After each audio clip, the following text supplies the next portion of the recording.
All right, YouTube, 12-inch 1/6 scale action figure collectors.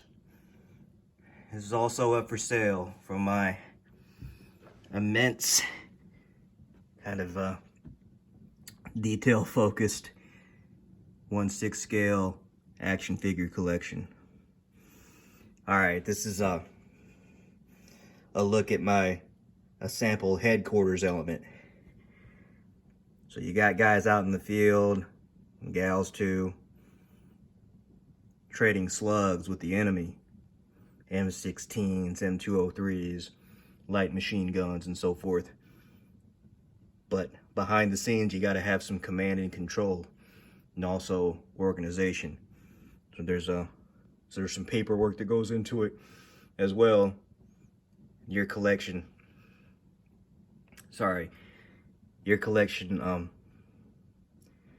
should account for that if you want to try to be realistic, especially if you're telling a story. So I got this table here that's difficult to find.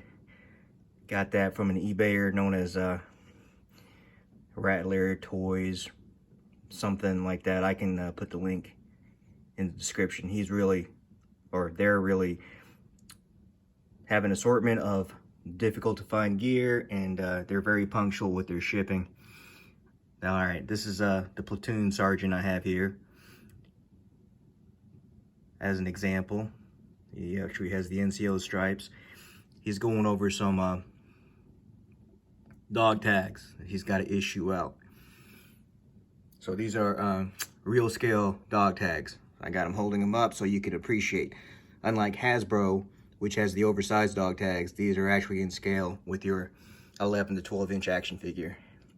Here we have your RTO, radio telephone operator, communications person. I know what he has there is a little outdated, but still, for diorama or stop motion, you can always use something like that. Heck, even in the real military, it wouldn't hurt to have multiple forms of communication, even this old-fashioned thing, just as a sort of a system of redundancy or a backup system.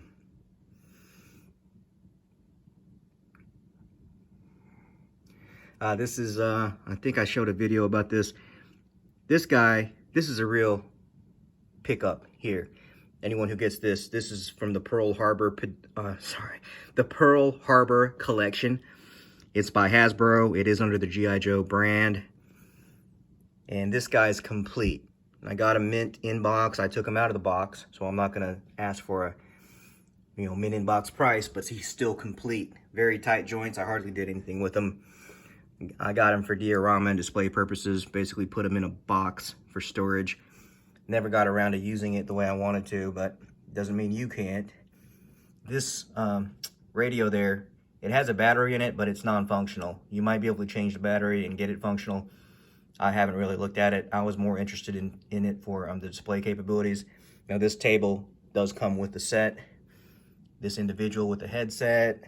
Those are the boots he came with. That's the uniform he came with. He's actually dressed in more formal attire. Now this chair is separate.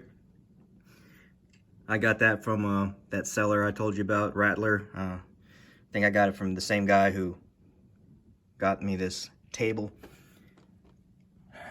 But I can work it out if you want that. Put it in there too so you can have a complete set. But anyway, this is a sample of what I have available. I do have one more chair like this, a folding chair. Unfortunately, it broke. I think it broke in shipping maybe. So you could probably glue it up, fix it up, what have you. It's still good to have in the background. These chairs are hard to come by. But just buyer, you are forewarned.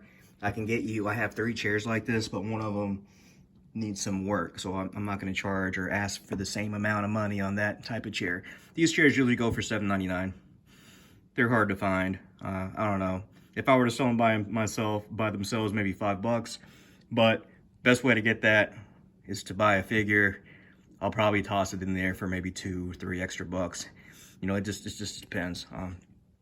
I'm not trying to get rich. I just don't want to get ripped off.